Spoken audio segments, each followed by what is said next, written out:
The morning sun filtered through the bay windows of Boston General's executive wing, casting long shadows across Dr. Zachary Butler's collection of medical awards. At 45, he stood before the wall of achievements, adjusting his white coat with practiced precision. His dark hair, touched with distinguished silver at the temples, framed features that had only grown more refined with age. "Dr. Butler," his assistant Sarah knocked softly. "Your 8 a.m. is prepped and waiting." Zachary checked his Patek Philippe watch, a gift from a grateful patient whose daughter he'd saved through an experimental procedure. "Thank you, Sarah. Tell Dr. Reynolds I'll scrub in now." Going through the corridors, Zachary acknowledged the respectful nods from colleagues and the admiring glances from residents. He'd earned every ounce of that respect, building his reputation surgery by surgery, miracle by impossible miracle. In the scrub room, Herbert Blanchard entered quietly, his usual jovial demeanor subdued. "Zach, got a minute?" "For you, Herb," Zachary replied. "Always." Zachary began the methodical process of scrubbing in. "Though make it quick, got a thoracic reconstruction waiting." Herbert shifted uncomfortably, his bulk making the small room feel even tighter. "It's about Candace." Zachary's hands didn't pause in their practice routine. "What about her?" "There are rumors about her and Dr. Stewart." "Frederick." Zachary's laugh echoed off the sterile walls. "The Swiss import." "Herb, you're getting paranoid in your old age. I've known you 20 years, Zach. You're the finest surgeon I've ever worked with and a good friend. I wouldn't say anything if I wasn't certain something was off." Zachary dried his hands, turning to face his friend. "Candace and I have been married 20 years. We have 3 incredible kids.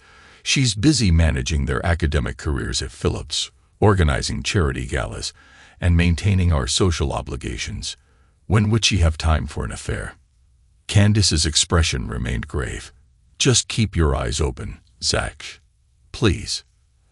At the Butler mansion in Beacon Hill, Candace Butler stood before her full-length mirror, applying another layer of lapilli cream to her neck. At 42, she still turned heads at every social function, her blonde hair expertly maintained, her figure preserved through rigorous Pilates sessions. "Mom," Sophia's voice called from the hallway. "Can you sign my permission slip for the debate tournament?" "Just leave it on my desk, darling. I'll sign it before dinner." Candace examined her reflection critically.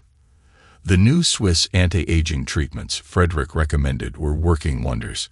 Downstairs, Trevor and Marshall sprawled across the living room sofa, identical in their Phillips Academy blazers, yet distinct in their mannerisms.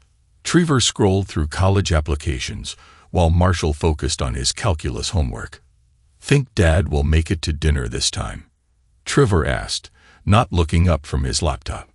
Marshall shrugged. "Another impossible surgery, probably. You know how it goes."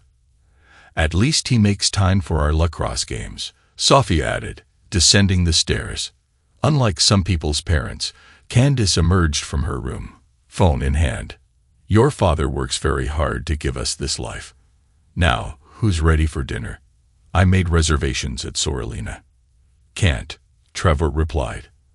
"I got a Zoom call with Princeton admissions, and I'm meeting my study group," Marshall added. Candace's perfectly manicured hand waved dismissively. "Sophia." "Sorry, Mom. Debate prep." "Well then," Candace smiled, checking her phone. "I suppose I'll have to cancel. Such dedicated students, all of you." As her children dispersed, Candace's phone buzzed with a message from Frederick. "Meet at the usual place. Z's in surgery until midnight." Her fingers flew across the screen. "Perfect. Don't be late." The medical conference in Chicago droned on. Speakers presented data Zachary could recite in his sleep. He checked his watch. His last procedure had been rescheduled, opening an unexpected window. Perfect time to surprise the family. The flight back to Boston passed quickly, his mind dwelling on Herbert's warning. 20 years of marriage had taught him to trust his instincts, and something felt off. All things he dismissed. Candace's new wardrobe, her sudden interest in European medical journals, the Swiss spa treatments. The house was quiet when he arrived, save for voices from his study. He approached silently, years of surgical precision serving him well. "You're sure about the timing?" Marshall's voice, uncharacteristically serious. "Trust me, darling." Candace's tone was one Zachary had never heard before, calculated, cold. "Once you and Trevor are settled at Princeton, everything's set. The divorce papers are ready. Your father won't know what hit him." Zachary's hand froze on the doorknob. "But why wait?" Marshall asked. "Why not just tell them now?" A laugh. "Because your father's name still carries weight with college admissions. Once that's secured, Frederick and I have everything arranged. The accounts, the house. Dean and Jared have been helping me plan this for years. Dean Hand and Jared Hickman, his lawyer and accountant. His friends. And the DNA test." Marshall's question hung in the air. "Frederick's been more of a father to you than Zachary ever was. The test just confirms what we've always known." Through the crack in the door, Zachary watched Candace move to her laptop, initiating a video call. Frederick Stewart's face filled the screen, his Swiss accent thick with smugness. "Ah, my loves. How goes the planning?" Quickly, Candace purred. "Zachary's conference runs through tomorrow. Another late surgery next week." Frederick's laugh grated like surgical steel on bone. "Already arranged. These Americans are so easily manipulated. They actually believe I need their approval for every procedure." Zachary stepped back silently, his mind crystallizing into surgical clarity. In the operating room, emotions were a liability. Success required precision, planning, and most importantly, timing. The next 6 hours passed with calculated efficiency. A call to Jonathan Drake, his Harvard classmate turned divorce attorney in New York. A thorough sweep of Candace's laptop, her password, still their anniversary date, the irony not lost on him. Years of emails between her and Frederick, dating back to his first arrival at Boston General. Correspondence with Dean and Jared outlining their strategy to strip him of assets. Most damning, DNA test results showing Frederick's paternity of the twins taken when they were infants. She'd known. She'd always known. By dawn, new trusts were established, funds transferred, and evidence secured. The kitchen table held his parting message along with copies of every damning email and document. His wedding ring sat atop the pile. Sarah's voicemail chirped at 6 a.m. "Dr. Butler, the board approved your sabbatical request. Your cases have been reassigned. Is everything all right?" "Everything's perfect, Sarah," he replied, standing in his study one last time. Sometimes the best surgeries require removing damaged tissue entirely. The sun rose over Boston as Zachary Butler drove west, his Aston Martin eating up miles. Behind him, a perfectly constructed life imploded. Ahead lay something better than perfection. Truth. In the kitchen, Candace would soon discover his note. The truth reveals itself eventually. The children's education is secured. Everything else you'll have to earn. He smiled, remembering Frederick's smug face on the video call. Let them try to spin this. Let them scramble to salvage their plans. They thought him blind, consumed by his work, too trusting. They'd forgotten the most important thing about Zachary Butler. He didn't just perform miracles. He excelled at cutting out disease. The highway stretched before him, dawn painting the sky in shades of rebirth. In his rearview mirror, Boston's skyline diminished, along with the perfect lie he'd lived for 20 years. Zachary Butler had built his reputation on doing the impossible. Now it was time to perform his greatest feat, reconstructing a life on his own terms. Herbert Blanchard sat in his office, reading Zachary's resignation letter. Unlike the manufactured drama Candace would soon unleash, this was classic Zach. Precise, professional, final. His phone buzzed with a message. "Thank you for being a true friend, Herb. Keep an eye on the children for me." Herbert smiled, remembering the young surgeon who'd arrived at Boston General 2 decades ago.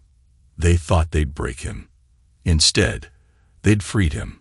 Go get him, Zach, he muttered, deleting the message. Show them what a real surgeon can do. In his pocket, a USB drive contained copies of every security recording showing Candace and Frederick's indiscretions. Insurance, Zach had called it. Herbert called it justice. Dawn broke over Boston General, and Herbert Blanchard began his rounds, whistling softly. Sometimes, he mused, the best healing starts with a clean cut. The aspen morning air carried the crisp scent of pine as Dr. Zachary Butler reviewed patient files in his new private practice. Floor-to-ceiling windows framed snow-capped mountains, a far cry from Boston General's sterile corridors. His exclusive clientele appreciated both his surgical genius and his discretion, a combination that commanded premium rates. His phone buzzed with a text from Herbert. They're getting desperate. Tried accessing the trust documents today. Zachary smiled, remembering his grandfather's foresight. The old man had protected the family estate through an ironclad trust, ensuring it passed directly through the mail line. Neither divorce nor death could touch it. How's the surveillance footage? He texted back. Ready when needed. Your timing, as always, is impeccable. Back in Boston, Candace Butler's carefully manicured nails drummed against Dean Hand's mahogany desk. What do you mean? You can't access the house trust. Dean loosened his collar, sweat beading despite the office's air conditioning. It's ironclad, Candace. His grandfather's trust predates your marriage. We can't touch it. Then find another way. She hurled her designer handbag across the room. I've got appearances to maintain. Do you know what people are saying? Perhaps if you and Frederick had been more discreet. Her eyes narrowed. Careful, Dean. Remember who knows about your creative accounting. And remember who helped you plan this disaster. Dean shot back, finding his spine. I'm not the one who lost access to millions because I couldn't keep my affair private. Candace stormed out, her taunts clicking angrily down the hallway. In her car, she called Frederick. Any luck with the house? His Swiss accent had lost its charm. Nothing. That planner perfected this. She pulled into traffic, ignoring a red light. We need to control the narrative. I'm telling everyone he had a breakdown. Abandoned his family. Frederick's laugh held an edge. Already done. My dear, the hospital staff is quite sympathetic to your plight. Herbert Blanchard sat in his office, watching security footage from the past year. This and Frederick's discreet meetings played out in high definition. Supply closets, on-call rooms, even Herbert's own conference room. You really should have been more careful, he muttered, copying select clips to a USB drive. 20 years of friendship with Zachary had taught him patience. Timing was everything. His phone rang. Boston Globe's medical correspondent. Mr. Blanchard. About those rumors concerning Dr. Butler's departure. Herbert smiled. Actually, I have something you might find interesting. Trevor Butler slumped in Princeton's admissions office, the acceptance letter heavy in his hands. Around him, other legacy students chatted excitedly with their parents. Your father's contribution to the medical community is remarkable. The admissions office beamed. We're honored to have you joining us. Marshall, sitting beside his twin, gripped his own acceptance letter. Thank you. Hope to continue his legacy. Outside, reality waited. Their phones buzzed constantly with messages from former friends, sharing links to news articles. Boston General scandal. Prominent surgeon's wife in affair with Swiss doctor. Medical community shocked by Butler family drama. Questions arise about Swiss doctor's credentials. Did you see Mom's interview? Trevor asked, scrolling through his phone. Marshall snorted. The one where she plays abandoned wife. Yeah, wonder what Dad thinks about it. He's not thinking about it at all, Trevor replied. He's probably performing career-defining surgery somewhere. Living his best life while they self-destruct. Their phones buzzed simultaneously. Sophia calling. Have you seen the latest? Their sister's voice cracked. Frederick's wife found out everything. She's on the hospital board. Lorraine Stewart's heels echoed through Boston General's boardroom. At 50, she carried herself with the rigid posture of old European money. The emergency board meeting had been her idea. "Ladies and gentlemen," she began, her British accent cutting through whispers, "I've discovered some disturbing information about my husband's credentials." Frederick, seated at the far end, paled.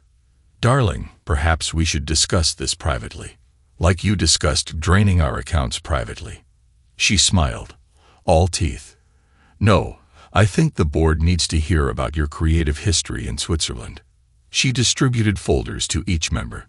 "You'll find documented cases of malpractice, falsified research, and, interestingly, a pattern of affairs with patients' wives. It seems Boston isn't your first hunting ground." Frederick lunged for the papers. "These are lies. The Swiss Medical Board disagrees." Lorraine's smile never wavered. "They're quite interested in speaking with you." In her Beacon Hill mansion, Candace watched her social circle evaporate. Charity board positions, club memberships, school committee seats, all resigned with polite but firm emails. "They can't do this to us." Frederick paced the study, Zachary's former study. "I'm a respected surgeon." "We're," Candace corrected, pouring another glass of wine. "Past tense, like my marriage, your career, and our plans." Sophia appeared in the doorway, her expression cold. "Mom, my tutoring check bounced." "Not now, darling. Mommy's handling a crisis." "You mean like how you handled destroying our family?" Sophia's voice carried none of its former warmth. "I got another letter today. Anonymous, explaining how to apply for independent student status for financial aid." Funny timing. Frederick snorted. "Your father playing games from the shadows. At least he's still playing." Sophia shot back. "Unlike you two losing everything in broad daylight." Dean Hand's office felt smaller with 3 lawyers from New York crowding his desk. "The trust funds are ironclad." Jonathan Drake, Zachary's Harvard classmate, explained with practiced boredom. "And before you try, we have documented evidence of your conspiracy to defraud Dr. Butler. I was acting on client instruction. You were actively conspiring to hide assets and facilitate fraud." Drake corrected. "Would you like us to share your emails with the Bar Association?" Dean slumped. "What does Zachary want?" "Nothing. He's moved on. This is just insurance against further poor decisions." The Massachusetts Medical Board convened its emergency session with unprecedented speed.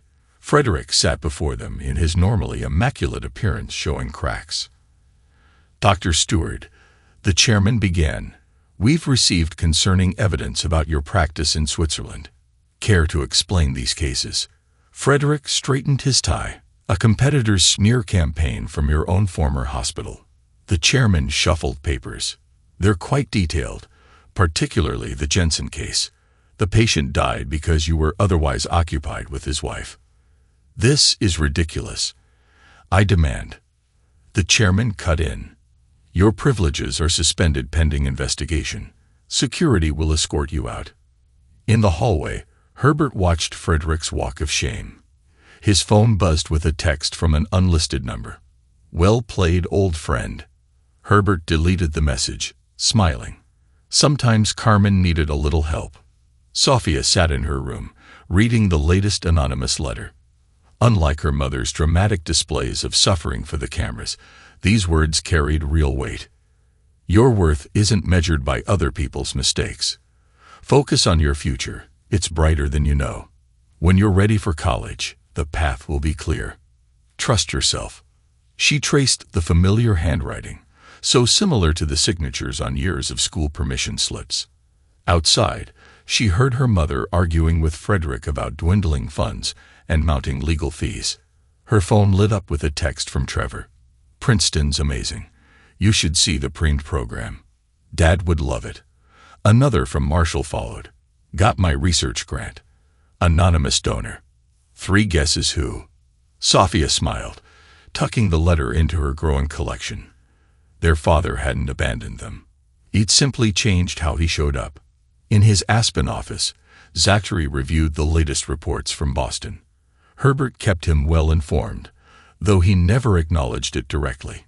His new practice thrived, attracting patients willing to pay premium rates for privacy and excellence. A familiar name appeared in his inbox: Trevor's midterm results. Then Marshall's research proposal. Finally, Sophia's college counseling reports, all forwarded through various channels, maintaining his invisible presence in their lives. His phone buzzed heard again. They tried contesting the trusts. Your lawyers shut it down in record time. Dean's hand folded like cheap origami. Zachary smiled, remembering Candace's smug certainty, Frederick's arrogant plotting. They thought him blind, absorbed in his work. They'd never understood that a surgeon's greatest skill wasn't in his hands, but in his capacity to wait, watch, and strike with precision. The mountain sunset painted his office in golds and reds. On his desk, 3 separate college funds grew steadily, protected from the chaos in Boston. His children would have their future, regardless of DNA. Sometimes the best revenge wasn't in striking back, but in rising above and watching your enemies sink under the weight of their own choices. In Boston, Candace and Frederick's carefully constructed plans crumbled, while in Aspen, Zachary Butler built something new. Not a perfect lie, but an honest future. And in the end, that made all the difference. The sunset behind the Aspen Mountains painted Zachary Butler's modernist mansion in amber hues. His private practice had become the stuff of medical legend, celebrities, politicians, and billionaires waiting months for appointments, paying premium rates for his surgical expertise and ironclad discretion. Dr. Butler. His assistant's voice came through the intercom. There are 3 people here without appointments. They say they're your children. Zachary's hand hovered over the intercom button. 3 years of careful distance, maintaining influence through anonymous support, watching from afar as they navigated the aftermath of his departure. Send them in, Claire. Trevor entered first, now at 20, carrying himself with the confidence of a Princeton junior. Marshall followed, leaner than his twin, but with the same determined set to his jaw. Sophia, now 18, had grown into her mother's beauty, but carried none of Candace's artifice. Dad. Trevor spoke first, his voice deeper than Zachary remembered. We need your help. Mom's sick, Marshall added. Aggressive cancer. The prognosis is bad. Sophia's voice cracked. And Frederick, he's gone. Took everything and went back to Switzerland. Zachary gestured to the leather chairs facing his desk. Tell me everything. The story spilled out in pieces. Candace's diagnosis. Pancreatic cancer discovered too late because she'd been too busy chasing Frederick's fading attention. Frederick's response had been predictably cruel. He said he didn't sign up for this. Trevor's disgust was palpable. He cleaned out our joint accounts and disappeared. Left a note saying he was returning home to start fresh. The irony, Marshall added, is that Mom can't even afford decent treatment now. All those years of social climbing and her supposed friends vanished the moment Frederick did. Sophia pulled out a familiar-looking letter from her bag. These kept coming. Every week. Advice about college applications. Encouragement when things got dark. It was you, wasn't it? Zachary studied his daughter's face. You needed support, not abandonment. But you did leave. Trevor challenged, though without heat. I left your mother and Frederick. Never you 3. Zachary opened his laptop. I have connections at MD Anderson, the best oncology team in the country. We can't afford, Marshall began. You don't have to. Zachary's fingers flew across the keyboard. I'll handle everything. Anonymously. Why? Sophia asked. After everything she did. Zachary looked at each of his children. Because you love her. And because real strength isn't in revenge, but in choosing when to show mercy. Over the next week, Zachary met with each child individually. Trevor in his home office, discussing his pre-med coursework at Princeton. The mysterious reference for my hospital internship. Trevor smiled. That was you too. Zachary replied, I just opened the door. You walked through it yourself. Marshall's meeting happened during a hike. the Aspen trails challenging their fitness, the research grant. Marshall ventured, the anonymous donor. Your proposal was brilliant. It deserved funding. Even though I'm not, Marshall trailed off. Zachary stopped, facing him. DNA is chemistry. Family is choice. I chose you three, every day for 20 years, and every day since. Sophia's conversation unfolded over dinner at his favorite restaurant. The college counselor who helped with my Yale application. She smiled.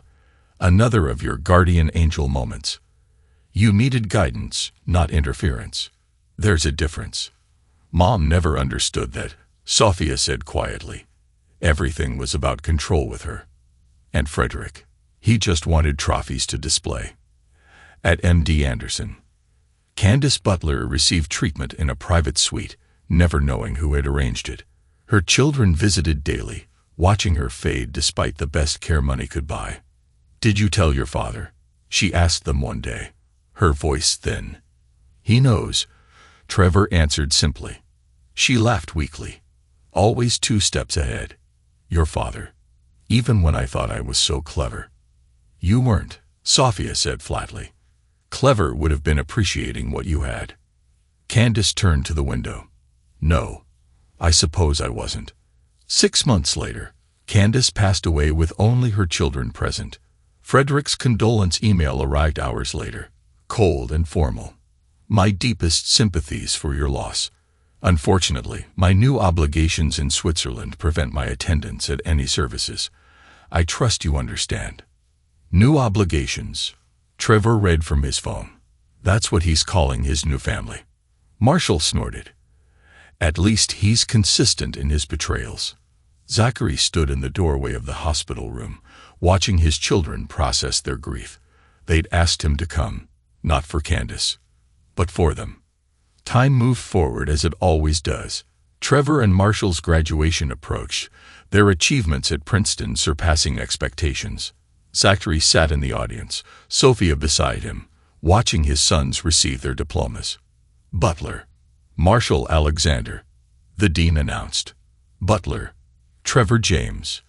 They kept your name, Sophia whispered. They chose it, Zachary corrected. Like you did. Later in his Aspen mansion, they celebrated together. Trevor's medical school acceptance letters covered the coffee table. Marshall's research fellowship offers competed for space. Sophia's Yale sophomore year dean's list certificate held pride of place. Did you see the news about Frederick? Marshall asked, passing his phone around. The headline read, Swiss authorities launch financial fraud investigation into former Boston surgeon. Karma. Trevor commented, justice. Zachary corrected. Eventually, everyone faces the consequences of their choices. Sophia raised her glass. To choices, then. And to the father who chose us, even when he didn't have to. Zachary looked at his children. Trevor and Marshall, so different despite their identical genes, both becoming men of substance. Sophia, growing into a strength that had nothing to do with her mother's superficial legacy. Candace and Frederick had tried to destroy his life, thinking his wealth and status were his greatest achievements. Instead, they'd given him an unexpected gift. The chance to prove that love wasn't in blood or DNA, but in daily choices and quiet support. In Switzerland, Frederick Stewart faced a boardroom of stern-faced investigators. His new family's money already spent. His medical license under review. His phone buzzed with a message from an unknown number. Truth reveals itself eventually. He deleted it with shaking hands, remembering another note left on a kitchen table years ago. Outside his window, Swiss police gathered, while across the ocean, 3 children thrived under the protection of a father who had chosen them, again and again, regardless of biology. In the end, that choice had made all the difference. Epilogue. 5 years after Princeton graduation, the Geneva Tribune's headline caught Frederick Stewart's attention as he sat in his cramped studio apartment. Former surgeon faces 10 years in prison for financial fraud. His hands trembled, spilling cheap coffee across the newspaper. How far he'd fallen from Boston General's star neurosurgeon to a convicted felon awaiting sentencing in Switzerland. His new family had abandoned him 2 years ago, taking what remained of their money. Poetic justice, some might say. Though Frederick found no poetry in eating microwave dinners alone. His phone buzzed with a message from his lawyer. Prosecution rejected plea deal. They have new evidence. Frederick knew what that meant. His elaborate web of financial fraud hadn't just ensnared American investors. He'd stolen from Swiss banks, a crime that country took particularly seriously. His medical license, already suspended, would be permanently revoked. He opened his laptop, typing Zachary Butler into the search bar. The results made him sick. Aspen's miracle surgeon opens state-of-the-art medical center. Dr. Butler pioneers revolutionary surgical technique. Butler Medical Group expands to Dubai and London. The man he tried to destroy had only grown stronger, while Frederick's life imploded piece by piece. In a sterile prison visitor's room, Candace Butler's former best friend, Patricia Montgomery, sat across from her husband, Boston's newest district attorney. "We found more evidence in Frederick's old office," Patricia said, sliding photos across the table. "Remember those offshore accounts he and Candace set up? Turns out they were stealing from patients too." DA James Montgomery nodded. "The statute of limitations hasn't expired. We're filing posthumous charges against Candace's estate. Everything she left will go to victim restitution. The children, protected. Every penny Zachary put in those trusts is untouchable." James smiled. He really did think of everything. Unlike some people, Patricia remembered Candace's social climbing, her smugness, her betrayals. "Did you know Frederick's new wife in Switzerland left him? Took their 2-year-old daughter. Apparently, she caught him with her sister." "Leopards and spots," James mused. "Speaking of which, Dean Hand's disbarment hearing is next week." Herbert Blanchard, now chairman of Boston General's board, reviewed the hospital's latest quarterly report. The post-Frederick scandal reforms had transformed the institution, making it a leader in ethical medical practice. His phone buzzed with a text from Zachary, in town for Trevor's chief resident ceremony.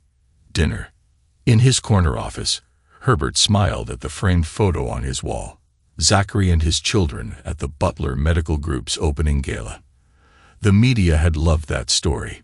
Brilliant surgeon builds empire while secretly supporting his children through their mother's betrayal and death. Reservation at Minton. He texted back, "My treat. Lorraine's joining us." Lorraine Stewart, Frederick's ex-wife, had transformed Boston General's ethics department. Her experience had made her ruthlessly effective at spotting potential misconduct. Trevor Butler adjusted his chief resident coat at Massachusetts General Hospital. The irony not lost on him that he now worked where his father had built his early reputation. At 30, he'd already published groundbreaking research and surgical techniques, building on the foundation of both nature and nurture. His phone chimed with a group text from Marshall. "Just got the Nobel Committee's email. We made the shortlist." Marshall's genetics research had revolutionized understanding of familial bonds, proving that environmental factors could override genetic predispositions. His personal experience with Zachary had inspired his life's work. Sophia replied next, "Dad's already booked the flights to Stockholm. Also, Yale Law Review loved my article on trust law reform. Their fast-tracking publication." Trevor smiled, remembering the broken family they'd been and the stronger one they'd become. His father had taught them the most valuable lesson. Character wasn't inherited, it was built. In his Aspen headquarters, Zachary Butler reviewed plans for his newest medical center. At 55, his hair had more silver, but his hands remained steady, his mind sharp. The Butler Medical Group had revolutionized private medical care, combining excellence with ethics. A notification popped up on his screen. Breaking news about Frederick's sentencing. 10 years in prison, complete asset forfeiture, lifetime ban from medical practice. The Swiss authorities had been thorough. His assistant knocked softly. "Dr. Butler, your daughter's online. Put her through." Zachary saved the building plans. "Dad?" Sophia's voice carried excitement. I just got the partner offer from Cromwell and Shaw, youngest in firm history. Never doubted you for a second. He checked his watch. Still on for family dinner. Trevor's flying in from Boston, Marshall from Stanford. Wouldn't miss it. Oh, and did you see the news about Frederick? Justice catches up eventually. Zachary replied, remembering that morning 25 years ago when he discovered their betrayal, though sometimes it takes the scenic route. In Geneva's central prison, Frederick Stewart stared at the walls of his cell. His new wife had filed for divorce, taking their daughter back to her family in Zurich. His older children hadn't spoken to him in years. The twins, his biological sons, had publicly taken the Butler name, erasing his last claim to their success. The guard delivered his mail. Divorce papers, medical boards, final ruling, and a letter from his Swiss bank announcing complete asset forfeiture. Among them, a postcard from Aspen showed a stunning medical facility with Butler Medical Group in elegant letters. No message, no signature, none needed. Dean Hand's tiny law office in Providence dealt exclusively with traffic violations now. His involvement in the Butler divorce scheme had cost him his reputation, his Boston practice, and most of his assets. The Massachusetts Bar Association had made an example of him. Jared Hickman, the accountant who'd helped plan Candace's asset grab, had fared no better. His firm collapsed when clients learned of his ethical violations. He now taught basic accounting at a community college, his CPA license permanently revoked. At the Butler family's regular Sunday dinner in Aspen, 3 generations gathered around Zachary's table. Trevor's wife, a pediatric surgeon, discussed cases with her father-in-law while their 5-year-old daughter colored medical diagrams. Marshall and his husband debated genetic theories between bites of Wagyu beef. Sophia and her fiancé, a federal prosecutor, shared courthouse stories. Did you see Frederick's prison interview? Marshall asked during dessert. Trying to play victim again. Some people never learn, Trevor replied. Remember what Dad always says. Character reveals itself through choices. They finished in unison. Zachary looked around the table at the family built through choices rather than blood, at the legacy created from betrayal's ashes. Candace and Frederick had thought they were destroying his life. Instead, they'd forced him to build something stronger. The final scene played out in multiple locations. In Geneva, Frederick Stewart began his first day of a 10-year sentence. His designer suits exchanged for prison garb, his surgical hands now sorting laundry. In Boston's Mount Auburn Cemetery, Candace's grave remained unvisited except by her children, who'd come to terms with loving an imperfect mother while rejecting her choices. In the Butler Medical Group's boardroom, Zachary reviewed applications for their charitable foundation, which provided medical care to children regardless of ability to pay. The foundation's name, the Truth Fund. And in 3 separate successful lives, his children carried forward the real Butler legacy, not the one written in DNA, but the one written in choices. Trevor, saving lives as chief resident, wearing his father's old surgical loops.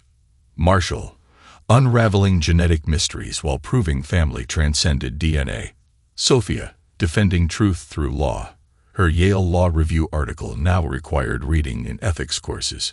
The Butler estate security footage, showing Candace and Frederick's betrayal, sat in a safety deposit box, never needed again. The truth had revealed itself without it, just as Zachary had known it would. In the end, karma hadn't needed his help. Justice, like surgery, sometimes required patience more than force. Candace and Frederick had destroyed themselves, while Zachary Butler had built an empire not of revenge, but of healing. The final headline said it all. Butler Medical Group celebrates 20 years, a legacy of excellence and ethics. Below the headline, a quote from Zachary Butler, now considered one of medicine's most influential voices. Success isn't in what others take from you, but in what you choose to build after the loss. In his Aspen office, Zachary smiled at the framed note on his wall, the one he'd left on that kitchen table 25 years ago. The truth reveals itself eventually. It had, and the revelation had set everyone free, some to rise, others to fall, but all to face the consequences of their choices. Final footnote. Years later, medical ethics courses would study the Butler case not for its scandal, but for its aftermath. How one man's response to betrayal had transformed private medical care, inspired breakthrough research, and proven that family was built on choices, not chromosomes. In Geneva's prison library, Frederick Stewart found himself forced to read these case studies, part of his mandatory ethics education. Each page reminded him of the empire he might have shared, the sons he might have known, the life he might have led. But as Zachary Butler had proven, life wasn't about might-have-beens. It was about choices. And in the end, everyone faced the consequences of theirs. Thanks to everyone who took the time to listen to today's stories. If you enjoyed it, please consider liking and subscribing if you haven't already. Feel free to share your thoughts on the events in the comments below. Take care.